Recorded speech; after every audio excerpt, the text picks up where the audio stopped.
on record button now, so then we can refer back into the Facebook group if needed. So Okay.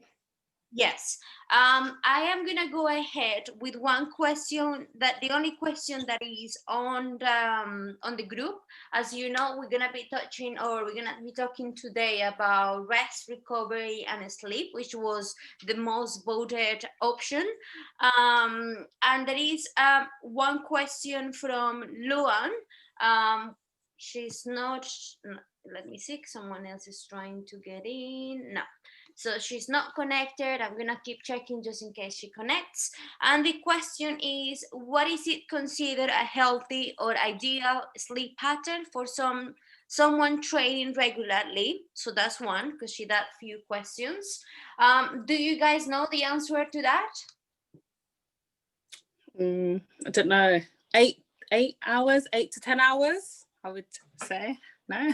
From Yeah, six well, to eight, maybe. 6 to 8. Okay, so the question that she made is actually very important, because she mentioned someone who does exercise regularly. Yeah. So Mm. although the sleep of hours is quite a vague number for everyone, like we all know that when we are kids or when we are babies, we tend to sleep a little bit more, and then as we grow up through adulthood, then we start needing less hours, and then when we are older, we actually sleep less, just because our body's capacity to stay asleep is not the same as when we were young. But at the times in which we are all around 30s, or 20s to 30s, 40s maximum, not around in this call, but the people who will be on this call. So anything between 6 to 8 hours is a healthy number of hours of sleep for a normal person. Now, if on top of that you add the training stress to the body, ideally we should add 1 more hour of sleep per every hour that you spend training on a day. You understand what I'm saying? So, for Yeah. example, most of us, we have a training of 1 hour, 1 hour and a half average. So if 7 hours was my ideal number, then I will need to add a minimum 1 more hour to that sleeping hour number, just to make sure that we are recovered. But But one, only on the training days. Only when we train, not I on. will say regularly, because I will say Mm. every day, because just remember that the body is not like you train and then the body starts the repairing process straight away. Normally, when we train, what we doing, we training our nervous system. That means that all the repetitions that you're doing, although it feels physically or physical when you are at the gym and when you are actually doing, when you're training in there is your nervous system, and then that information gets collected into our nervous system, and it doesn't go into our muscles just until we manage to sleep at night. So it's during the sleep, especially during the deep sleep, that our body does the job of repairing all the muscle tissues, making sure that we are burning the fat, or kind of does the, it's kind of like look at the sleep at like a kind of like a computer when it needs to be resetted. So when the computer needs to be resetted, what happens is that all the information that gets input into the computer, not just about training, also about what happened on the day, also if you learn anything new during the day, then when you go to sleep is when you actually get to process that information, process the training that you put into your body, and process everything else. So whatever you learn on the day or any memories that you made on the day gets stored on the brain during your REM sleep, and whatever happens physically gets recovered or gets fixed and repaired during the deep sleep. So that's how we will need to look at the sleep, or actually training per se. So all of you, especially the ones on this call, and most of my clients, train minimum 4 days a week, and that is already a high number of training intensity for a normal person. Just remember that our bodies, although we are made to move, the human being tends to be really lazy, or tends to kind of like, by default, the human body will try to save energy when it see the opportunity to save that energy. With this, what I'm saying is that the normal process of just living takes a lot of energy out of our body. So if we were a normal person who doesn't train or work out the way we do, again, the response to that number is very individual to you, and the best way of tracking how many hours do you need is literally by taking the job of doing the homework and tracking, okay, today I sleep 7 hours. When I wake out, how do I feel? How do I feel my energy level throughout my day? Is this the number for me? Is not. I think we all know at this point what is a good number and what is not. Like for me, when I used to wake up early to go to the gym and train clients, I felt like my sleep was really impaired because I've never been a very early morning person. So I used to wake up in the middle of my perhaps REM sleep, so I didn't recover completely. And not just that, I needed to rush to get into the gym and be fully switched on like a half an hour later after my waking up. So that's how I started to notice that I needed more sleep. And obviously my story is different because it went downhill. But because of that is that I got very interested into sleep and the importance of sleep. So just to make it clear, ideally, yes, for the age that we have, or the group of ladies that I train have, anything from 6 to 8 hours should be good. More than 8, for example, 9, 10 is still okay, kind in the limit of being now too much. And if it's more than 10, now it goes to the other extreme in which you're sleeping too much, and maybe you should be checking why is that. Maybe your iron is low, you might be anemic, or you might be in the middle of depression, because we are not meant to sleep either more than 10 hours. That's way too much sleep. And then what happens with that is that you know that we go through some sleep cycles through the night, and let's say that you need to go through 5 sleep cycles just so you wake up feeling fresh and awake or ready to hit the day. But if you then go through those 5 cycles and then you continue sleeping, it might happen that you do another 3 cycles. So when you wake up, the body does not remember about these 5 cycles. It will only feel like it has done 3 cycles, and then you feel as if you just sleep 3 or 5 hours, if that's the equivalent to the 3 cycles. So that's why, although sometimes I am guilty of this, sometimes on the weekend we like to sleep a little bit longer because we have more time in our hands. Ideally, everyone who is like kind of recommending healthy sleep always recommend to have a set timing to go to bed and a set timing to wake up, and do not see the sleep as a bank in a way that many people think, oh, okay, I will maybe sleep less tonight if I go for drinks. I sleep 3 hours, it will be enough. I have a weekend to sleep, but it's not that way. I mean, the damage that you do on one day that you don't sleep properly cannot be repaired next day if you sleep longer. It's the same as if you do have like shift work and you have to work overnight. Normally these people, unless they have a complete period, for example 3 months in which they working overnight, even then, but unless it's more frequent that they work overnight, so at least they manage to regulate the circadian rhythm to a different sleeping times. But these people who work at night, although they still sleep in the day, the repair or the benefits of the sleep is not the same. Why? Does anyone know why? No.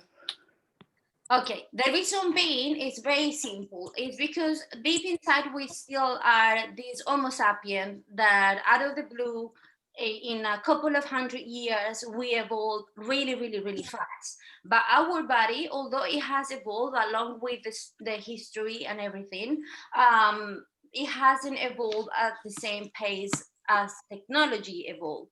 And with that, what I mean is that our bodies are made to work in synchrony with the moon and the sun, in the way that you are meant to sleep when the moon is in the sky, and then you are meant to be awake and do all the active life jobs when the sun is out. What happens nowadays is all of this. So all of these bright lights, all of these screens that you're looking at the computers now, all the phones, all the technology, which is kind of how do you say? I forgot the word. Expanding blue lights, basically, or it's kind of tricking our head in a way that at this point at 9, so it's 6:30. Okay, it's still early. Now the days are getting darker sooner.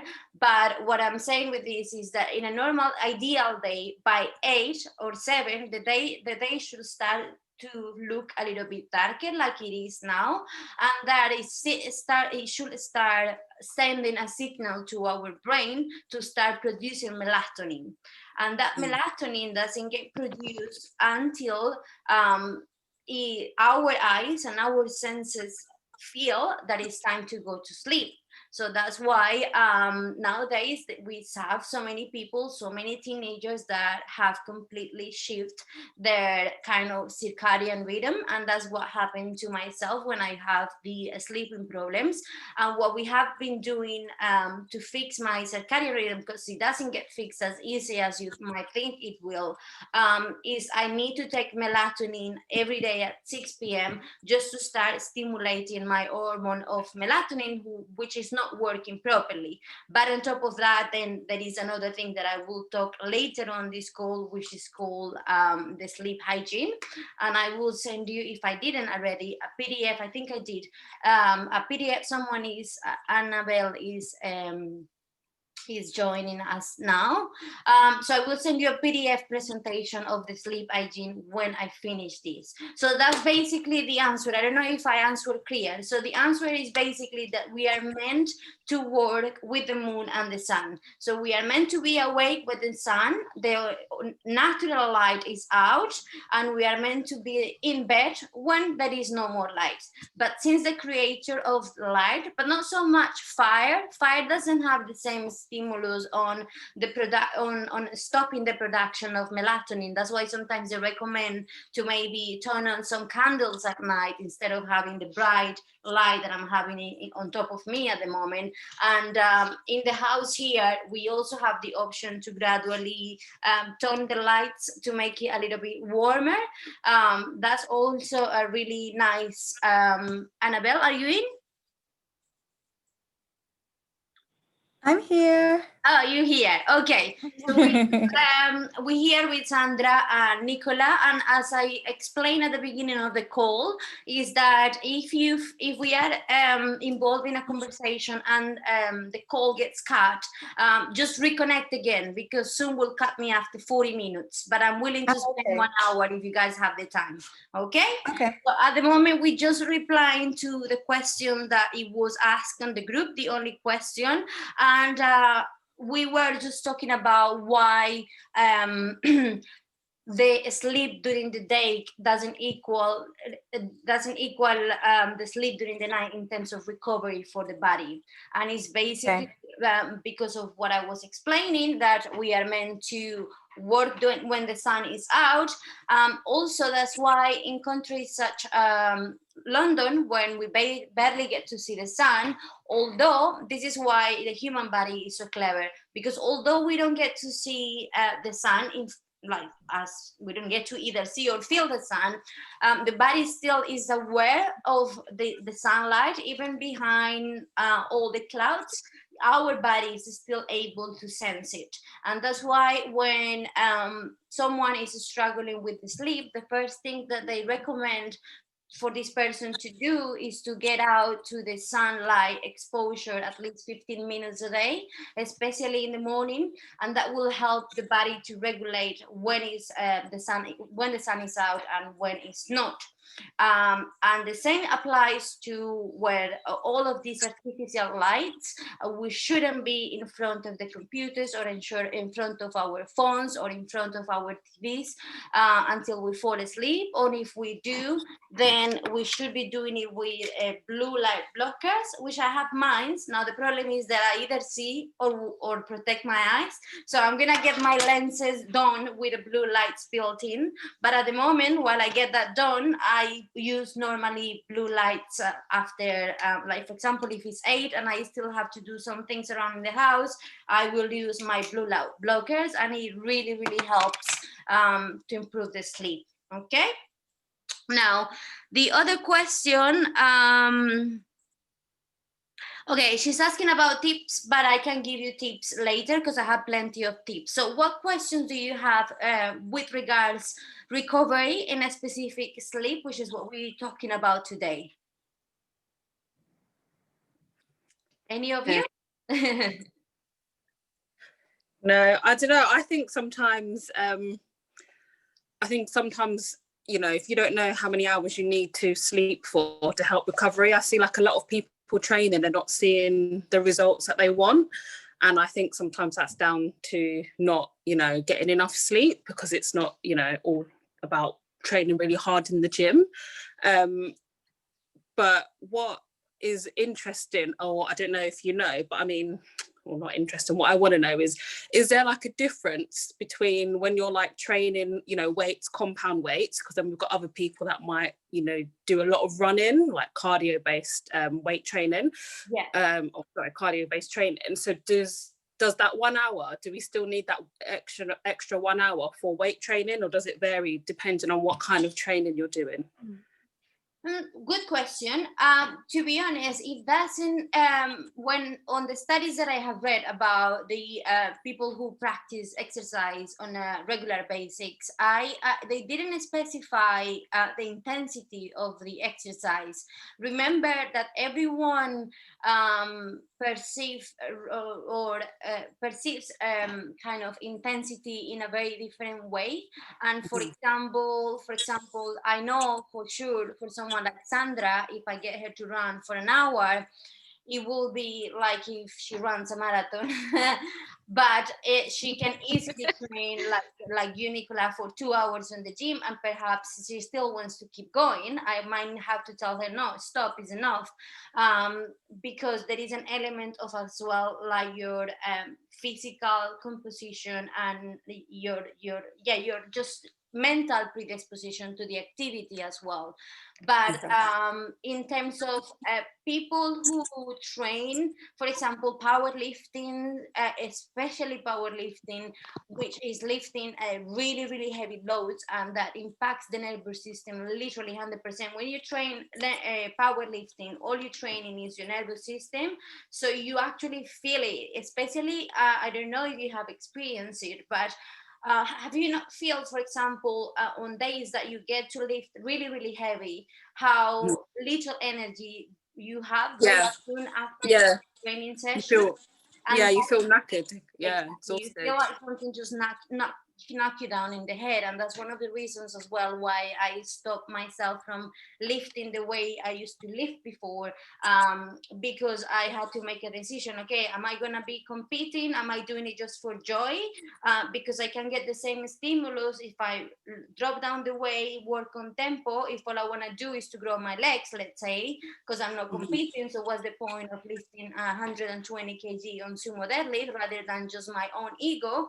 And then the rest of the day, I was feeling like I had to take 4 cups of coffee just to be able to cope with the day, because of how I literally demolished my nervous system to the point that then I'm not able to cope with the day. So in that matters, your body will actually force you to sleep the hours that you need to. So it's not a matter of you setting up the the alarm. Oh, okay, so I did the maths. I trained 3 hours of powerlifting, which you couldn't, because if you do 3 hours of powerlifting, you die. You're ready for to get burned. Yeah. But let's say, okay, I did 1 hour of training. Normally, powerlifters, they take very long on their training, but they also take very long recovery time between sets because of the same reason, because of how impacting it is for the nervous system to recover from set to set. So that's why I think none of you lift as heavy as a power lifter would have. But I know in your case, Nicola, you have even noticed it yourself when you don't sleep good enough, or when you don't sleep your enough hours, especially you are very active, you train every day, almost every day for the average of 2 hours. So you can feel how groggy you wake Yeah. up, and that's the best guidance. I think that more than a number, what I want you who are here and the ones who will be listening later on is kind of taking the time with you and your body and find out what is the sweet spot at which in which you wake up and you still feel fresh. It's obviously some days as the week goes on, and depending on how stressed we were the day before, and when I talk about stress, I also included training onto that stress, but also emotional stress, stress from work. I don't know, maybe a loved one passed away, so then it's a different type of stress. So depending on the stress that you had on the day before, it's only expected that not every day we're gonna wake up jumping from the bed saying, "Oh, it's a nice day, beautiful day." Well, that will be in an ideal world, but you can feel I indeed feel the difference now that I'm waking up at my own rhythm. I don't put any alarm many months ago, since I decided to do online, and I wake up every day at the same time, which means that it's my body telling me this is the hours that you need in order to wake up. And when I woke up, I'm fresh. Literally, I used to wake up before anything, before saying hi to anyone, because by then I used to live with another couple, and we used to meet in the kitchen. I couldn't say hi to anyone. I was so moody. I was angry in the morning until I have my cup of coffee. And then when I was having my cup of coffee, then my brain was starting to make some sense, which it makes sense for me to do that because I needed to be fully functioning in a half an hour to be on a session with a client. But it goes against not having coffee first thing in the morning, because you shouldn't need caffeine first thing in the morning. If you complete your sleep cycle, it means that the thing that woke you up in the morning is actually your cortisol spike, and that's how we wake up, because our body is ready to hit the day.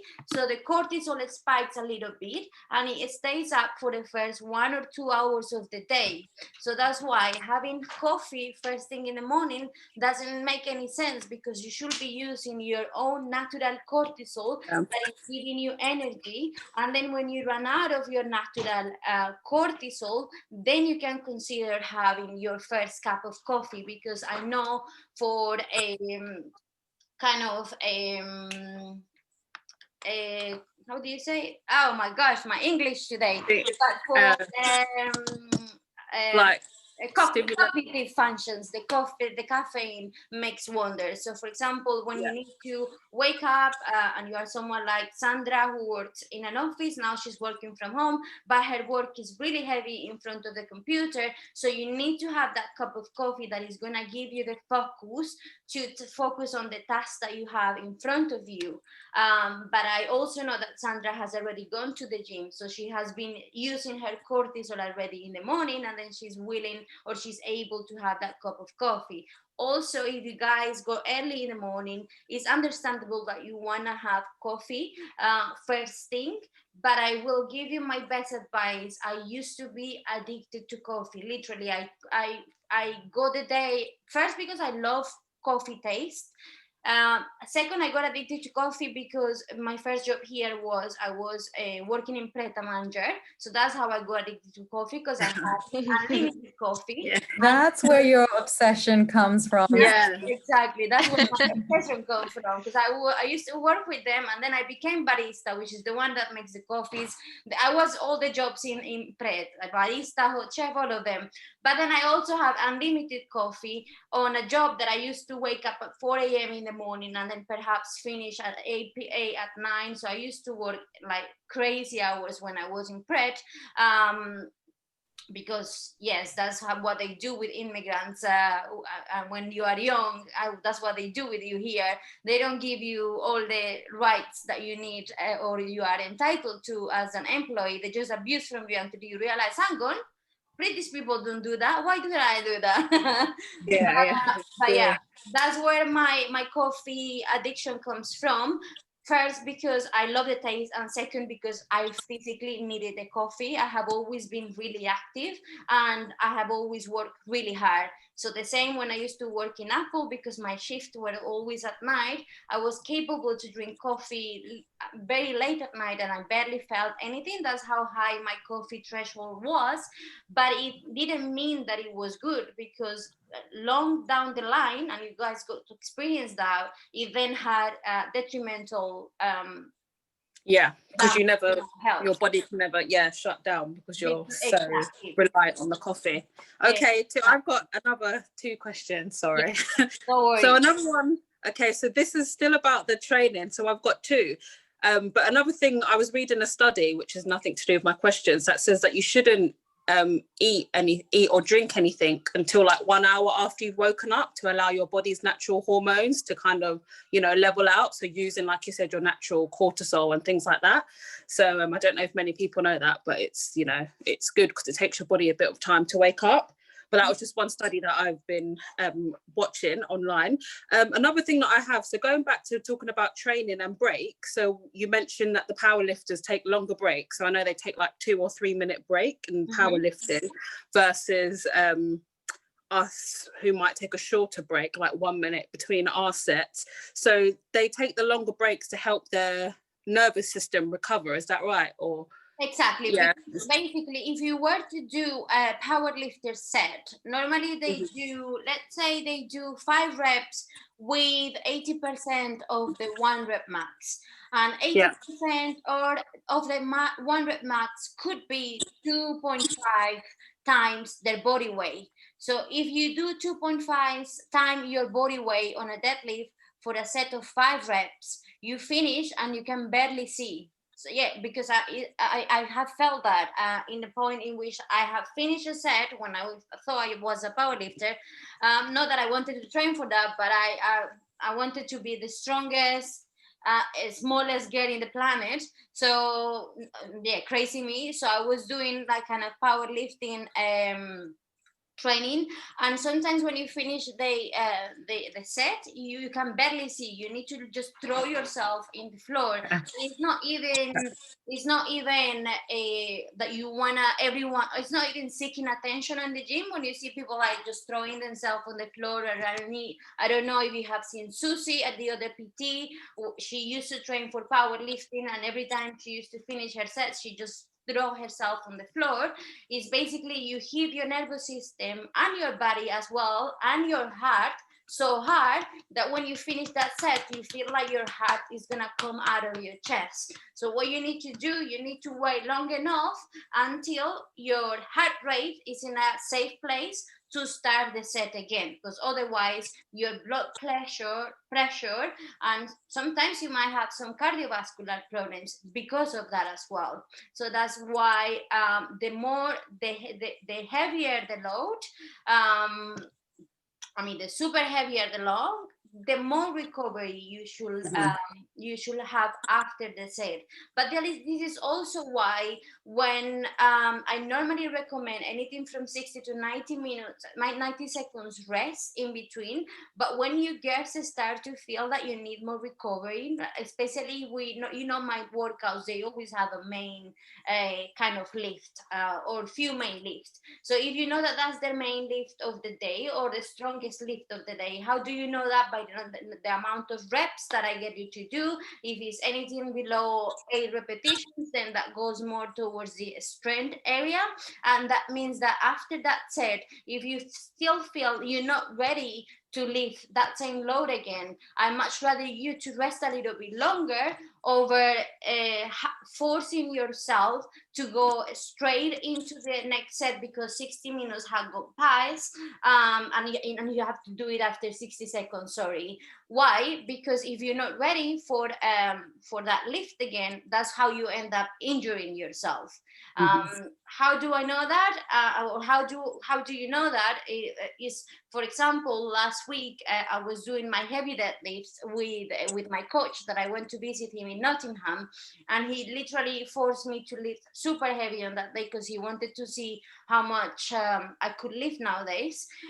And I was like literally dying. After 3 minutes, I was still dying, and I'm like, oh my god, I'm so out of condition for this thing, and I don't like it anymore. I'd rather just keep going and feeling. It is completely different feeling when you go so heavy. You can go heavy on that kind of on 10% of your RPE, but do you really want to do that? What is the point of that? If you are training for a competition, then yeah, go ahead, do it. But if you're only training for what we all do, which is health and fitness, some of us might have aesthetic goals, some of us have not 100% aesthetic goals, but none of us has a competition goal. So if you don't need to push your body to that extreme, I would much rather you to stay between 80% of your threshold, which you know you can recover on the same day, and then you are able to cope, or you are able to function for the rest of the day, instead of just forcing yourself just for the sake of ego to lift a number that might be too heavy for you, and then after that you might not be able to function properly in the day. And when I say you might not be able to function properly, is you feel it like something literally just walk on top of you. You feel completely like lethargic, low of energy. Sometimes Yeah. you might get in a low mood as well, and all of those are indicators of poor recovery. So there is a saying that, oh, don't overtrain. There is not such thing of like overtraining on general population. We are all general population. We're not athletes in here. There is thing that is called under recovering. That is a thing. So it's not overtraining, it's under recovering. And how do you know you under recovering? You're not sleeping properly, you're not eating enough for the amount of training that you're doing, the quality of your sleep is also not very good. You might be doing a lot of boosts during the week, and you know that once you have alcohol, even if it's just one drink, sadly, but it's true, even if it's just one drink, you are already impairing not just your digestion, but also your recovery. Why? Because one goes connected to the other. If you're not able to digest your food, your body is not able to take the nutrients out of this food. Therefore, you're not going to be able to recover. And also, alcohol and nicotine, they have a very strong connection with impaired sleep as well. So that's why anyone who's trying to fight insomnia should not be using any alcohol or nicotine, because it makes it worse. And it's sad because many people who suffer from insomnia, they get so desperate that they fall into alcoholism because of that, because it becomes like a vicious cycle in which you need to drink to fall asleep, but then if you drink you don't sleep properly, and then again and again and again and again, and it's very sad to see this happening, because there are other ways to cope with that. Does that answer your question? Yeah, it does. I thought that's what it was, but it's just always good to kind of double check and go over things. So that's perfect. And the second question, I can answer the second question that you had about the digestion. I have no problem, or I can explain you why you feel that way, because I feel the same. So basically, when we train, as you all know, so ask the question again, because the question of your studies is that you shouldn't eat anything an hour after you train, isn't it? Yeah, so there's like hour after you train, and then it says the same like in the mornings when you wake up, because you need to let your hormones level out or something. I mean, but you can explain it better, because this is just something that I've seen online. So Yeah, so with regards first thing in the morning not to eat, that I don't know, and I think is very personal to the individual. Like I used to wake up with a bread in my mouth, but that's when that was in the times that I didn't have a good sleep. So as soon as I woke up, I will just run to the kitchen. And literally, I was obsessed over breakfast. For me, there was nothing better. I'm still are, but less than before. Like I used to wake up, first thing that I thought is I need to have my food now and my coffee before I have to run away. Yeah. But I can answer to you why not eating 1 hour after training, and that again goes down to stress. So we all know that there are different type of stress, and that stress in us all is not bad for the body. In fact, the human body needs some sort of stress in order to function with a life task, and we do need some sort of stress in order to evolve as a person and as a humankind as well. Yeah.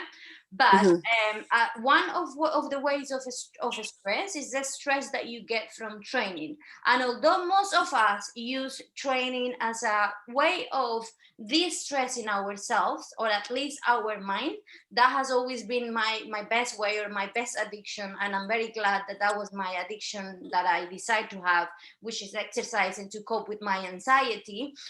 Although I always saw the exercising as a way of getting out of my head all the stress that I was in my head, it always stayed on my head, but I was my way of expressing is what was through training. This same training gives the body a different type of stress, which wouldn't be emotional stress, which is the anxieties, the stress coming from anxiety. It wouldn't be a life-threatening stress, which is when you get in a fight or flight mode.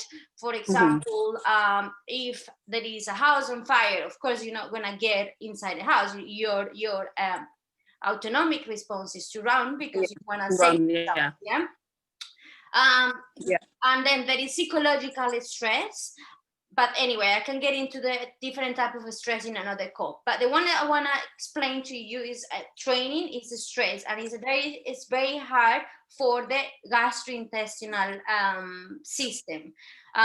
Which means that when we train, and you can feel, especially when we train strength training, I'm gonna make that clear. When we do strength training, it doesn't even have to be powerlifting, just the training that we do, the training that I do for you, or if you do any classes that involve the strength, or if you do any classes that involve high intensity training, or if you go for a run that is really demanding on your heart rate, not recovery run, like a very intense run. All of these will put a lot of stress on your gastrointestinal, which means that it makes less likely, it puts you in a position to be less likely able to break down the food. And that's why I recommend people who does macros with me, like Sandra and Annabelle. We're getting more into, it depends on the phases that you both are. Annabelle, we only just got starting to to cycle training days and non-training days. But with Sandra, I'm doing, and I have done a more deep in kind of a macro understanding, or kind of meal timing. And this is why once you train, ideally, yes, wait about an hour for you to feel like you actually want to have some food in your stomach. Also, this is a good indicator that your blood glucose are stable, because if you finish your training and you are killing for a banana, literally, because sometimes it has happened to me, like I finished training and I feel like if I don't eat now, I'm gonna pass away. That's also a good indicator of a bad blood glucose regulation. And what I mean by that, that you should be then working more on your pre-workout meal, perhaps on a during workout, drink carbohydrate drink like Gatorade. I use the Extreme during my training and keeps my glucose levels stable. So when I finish training, I'm not about to kill someone to eat just because my blood glucose dropped. I'm able to wait for my body to be ready to digest again. And although I waited that hour for my body to be able to digest again, I'm very picky to what I'm putting in my body right after training. And what do I put in my body? I put simple, easy digestible carbs and simple and easy digestible proteins, which means lean cuts of protein, like a chicken breast, a turkey breast, a minced 5% minced beef. So you want to have the most, like the easiest digestible meal of your day is the one that you have post-workout, because you want to make sure that you are giving your body the carbs and the proteins that it needs in order to start the recovery process, but you don't want to give the stress that fiber and vegetables and food can give to the gastrointestinal, which is already stressed by the exercise. Is that clear? So that's why it will be nice. I know you eat a lot of greens and legumes and a lot of beans in general, you, Nicola, in your diet, but try to at least meal that you have after training, try to make it the meal with less fiber that you can have on your day. Just that one meal. Because it will help you if you suffer from bloating. I try and do that. Bloating.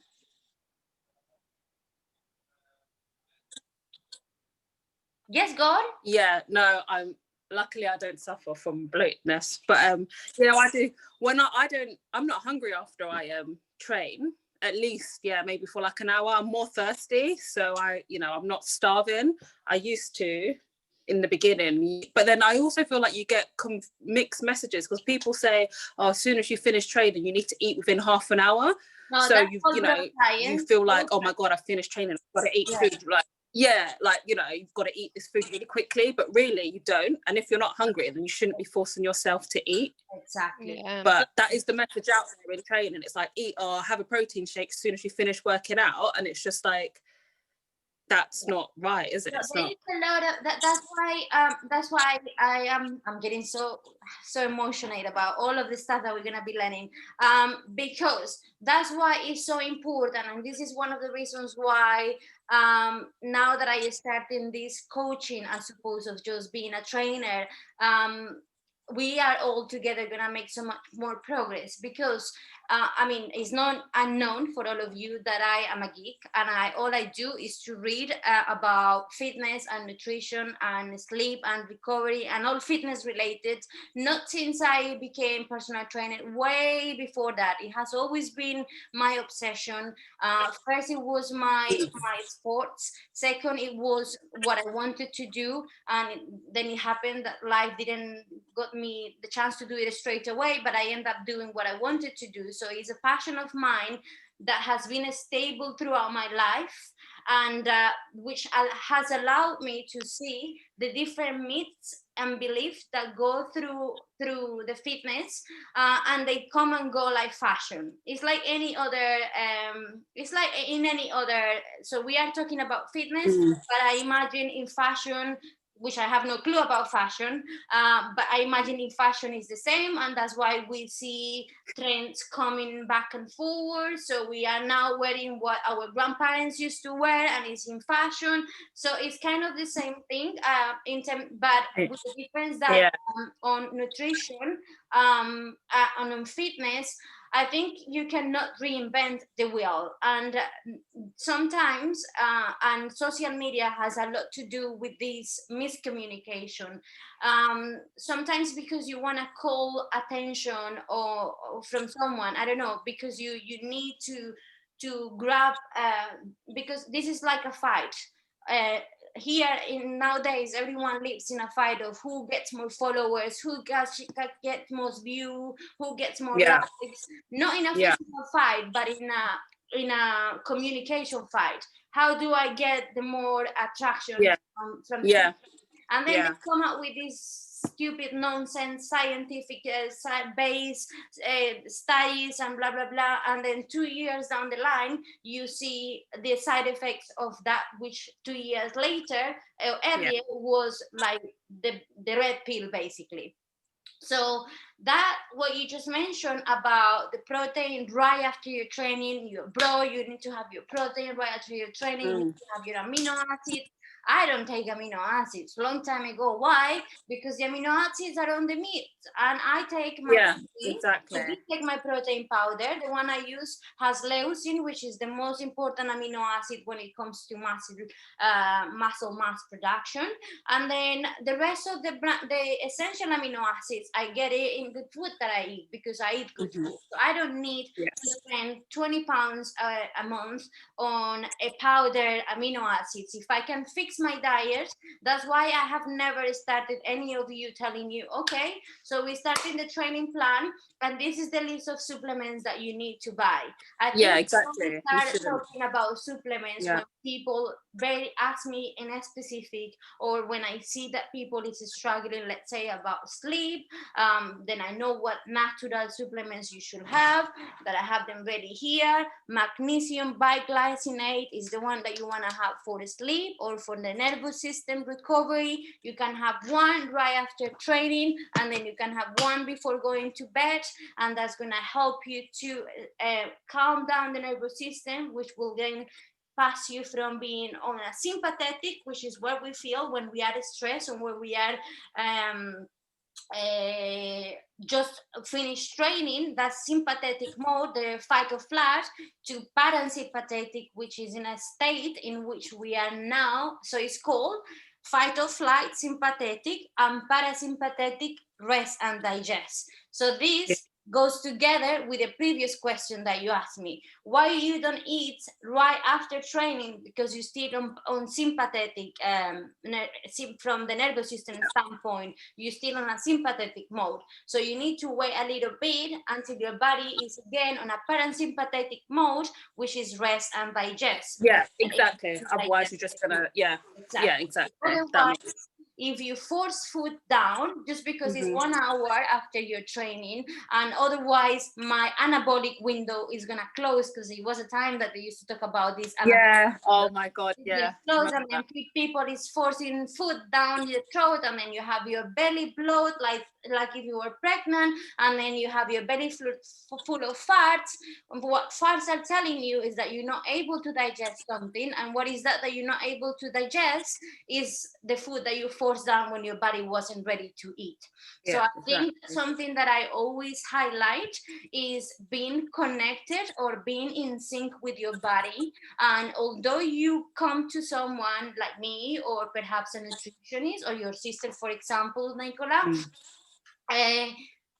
the ultimate knowledge is inside of you. So the more you learn to know about yourself, the more you try and error with things, see how it feels in you, see how you, because I can tell you, look, for me, well, I can tell you a whole story of the stuff that I have been doing with regards to my sleep problems. And for me, that is tough work, but for someone else, it might aggravate the problem. And that's why I'm so skeptical with medications and with doctors in general, because they tend to just, they tend to put people in boxes. Okay, this is the symptoms, that means that you need this pill. Take it, you should be okay, and that's not the way. They want to give you a pill or something, and that's what I hate. Exactly. To fix anything, not even them being sure if that's actually what you need, or if you are actually in the box that they thought you were meant to fix. Exactly. So the more synchronized we are with our bodies, the better we will understand about our health. Obviously, I'm here to help, and I can only guide you with my own experience and learnings and studies and readings that I do. But ultimately, you are the only one who knows if you can wait 1 hour to eat, or if perhaps you are too hungry that you cannot wait. But Yeah. also know that if you are too hungry that you cannot wait, that's also an indication that something is not right, because you shouldn't finish a workout feeling like you want to eat the world. Yeah. Yeah, definitely. Yeah. Okay. That's true. Let's get those questions going. I think it's been more than I don't know. Maybe I'm gonna get the bill, but soon. Yeah. Let's No, find don't- out. Yeah. I They can might ask kick you us one off more soon. question. Sandra has been really quiet. Let's go, Sandrita. What question you have? I have one because I usually have my last meal of the day around 10 p.m. or 11 p.m. And after I finish, I go straight away to bed. Yeah. Yeah. So does this affect the quality or of Yeah, your my sleep, sleep it does. Yeah, or it my does. recovery? It affects your sleep, it does. Because eating food, it raises your body temperature, so you're not going to get a good sleep into your sleep mode if your temperature's elevated. So ideally you want to eat and leave at least an hour before you go to bed. But I don't know, is that right? Yeah.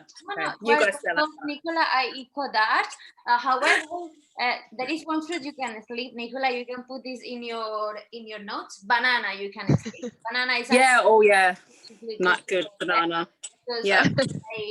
although its carbs is a low GI, and it has plenty of potassium, and is one of the better fruits to promote good sleep. However, I was gonna ask you, Sandrita, before telling you if it was good or not, what is your last meal made of? Because if you tell me your last meal is made of a steak and potatoes and It's like a full heavy. meal. It's a full meal. It's salmon, fat, some protein, fat, and carbs. So So then, everything. yes, Nicola was Yes. okay. That will affect your sleep because basically either affects your sleep or affects the digestion of that food. Yeah. Because once you have especially you can notice it a lot if you have red meat. If you have red meat like a steak just before going to bed, I can't sleep. I cannot sleep. It's so Yeah, no. No. I cannot I sleep. can't. So it really depends on what you eat. One question I'm gonna ask: why is it that you wait until too late to have the dinner? Is it because you just train? Because I know sometimes you train in the morning, sometimes you train in the afternoon. Is it because you just train, or you just like leaving it to the end? Why is that? I don't know. I'm used to that since I'm very little. So in my house, I used to have dinner with my family around 10 p.m. So it's the way that I it's the way that I grew up. So I think my body now is used to that. Yeah, Yeah. exactly. So that's another point. So this is what I'm going about when I say that we are not made to fit in boxes. So the rule says that ideally for you to have a better sleep, you should have the last big meal of your day with a minimum of 3 hours away from your bedtime. That's what the rule says, yeah? Yeah. But on someone like you who are used to eat your last meal of your day since you were a baby or since you were a kid, and you have had no problems or you don't notice any irregularity or abnormality with your sleep. And when I say abnormality, it's like you don't notice you having troubles to fall asleep, or you don't notice waking up in the middle of the night and staying awake for a while and then go back to sleep again, or you don't notice finding hard to staying asleep, so you keep waking up in and out, in and out, in and out, then it means that your body somehow have built a way that has made you cope with this way of you eating. So Yeah. if we were to be fussy and we were to dig deeper into, for example, with a Fitbit, get a like I do, track your sleep every day, and then we see the zone on how long you're spending on deep and how long you're spending on REM, and then we can dig deeper. as long as you don't know, I mean, as long as you feel fresh in the morning, which you always have answered yes to that, even since I did the first questionnaire to yourself, as long as you don't suffer any of the previous occasions that I just mentioned, I think you kind of educated your body to cope with that last meal of the day Yeah. that late. Because, for example, myself, during the day, I'm so busy that I tend not to eat much during the day. So literally, I have my juice and my breakfast. Then I have my pre-workout meal. Then I have my post-workout meal. And then I need, in order to make my calories, I need to have another meal. But what I do, instead of having another full meal, I still get my macros that I have left, but I normally have, like, literally half an hour before bed, I have a protein shake with what is it that I put in my protein shake? It has some Alpro chocolate milk because it has good macros. It has half a spoon of Yeah. the Alpro chocolate milk. It has good protein, good carbs, and good fats, and is a delicious treat. So it's like my dessert.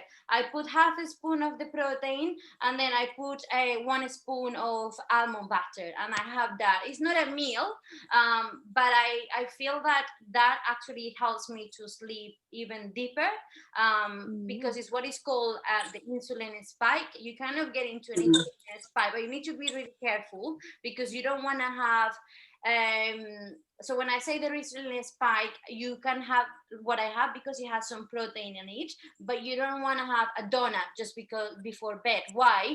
Because then the insulin spike works completely different. Works in a way that it would knock you down to bed, but then when your blood glucose, because the blood glucose after a donut goes really high. But then when your blood glucose on the night drops down again, it's gonna wake you up. And that's when you see people waking up 2 hours after they just fall asleep. Then you ask, okay, what did you have just before sleep? Because it might mean that you eating too much sugar just before going to bed. And No. the blood glucose is what is waking you up from that deep sleep. Mhm. So if you're not having any of that, you just the way you grew up, and it's the same as the Spanish people that they have dinner like at midnight, something crazy. So you just accustom your body to cope. Yeah. So I think in your case is a big deal, and normally you tend to eat quite balanced meals anyway. And yes, don't have a steak because then you won't sleep. Annabelle, any question from your side? I think she's gone. Yeah, I think Yes, she said she she's was a god. Mommy. She's just there as a she likes to be involved in everything I do. So as soon as I put on the Facebook group that we were gonna have Zoom calls, I had an email. Gabby is getting connected, and I texted, "Hey, mom, leave me alone." But she's gonna be there. That's good. Anyway, so for today, I think we discussed quite interesting things. I'm gonna post this on the Facebook group as I mentioned. If you wanna go back into your own questions, I ideally with the momentum going, we would get more people into the room. So here on Thursdays, every Thursday at 6:30. I will then elaborate these presentations a little bit more because I want to have like a proper presentation with a specific topics, but I won't do so until I get enough audience. So I don't waste, it's not wasting my time, but I don't waste my time of creating a whole presentation and maybe not having too many thumbs up. So I know that things at the beginning, they take a little bit longer to start, people getting more interest. So thank you very much for being here tonight. If you wouldn't be here tonight, I would still crack on with a document that I have here in the back of my screen, but having your participation is always way better for me. So thank you very much for being here. And I hope you find it helpful. And when I announce the one for next week, feel free to get your questions written down, but also put them on the Facebook group so I can do some pre-research just in case I don't know, because I'm not the how do you say, the guru of Expert. rituals.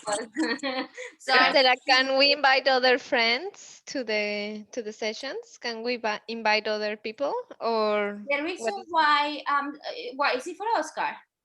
Yes. Oscar, yes, no problem. But normally, Oscar is her husband, Nicola, just for you to be aware.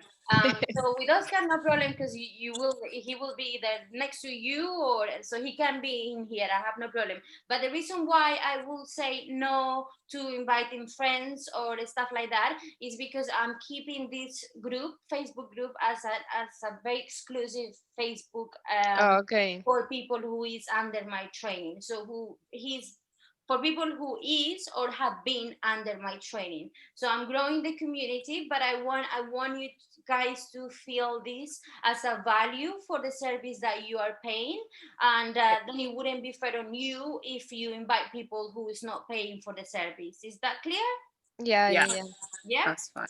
But Yeah. with Oscar, you are on the same household, so I have no problem at all. Okay. Perfect. Thank you, Stella. All right, my ladies, Thank have a you. good evening. Thanks. Thank you very much for being here. See you next Thank Take you. care. Bye. time. Bye. Have a nice evening. Bye. Thank you. Bye. Bye. I don't know how to stop this.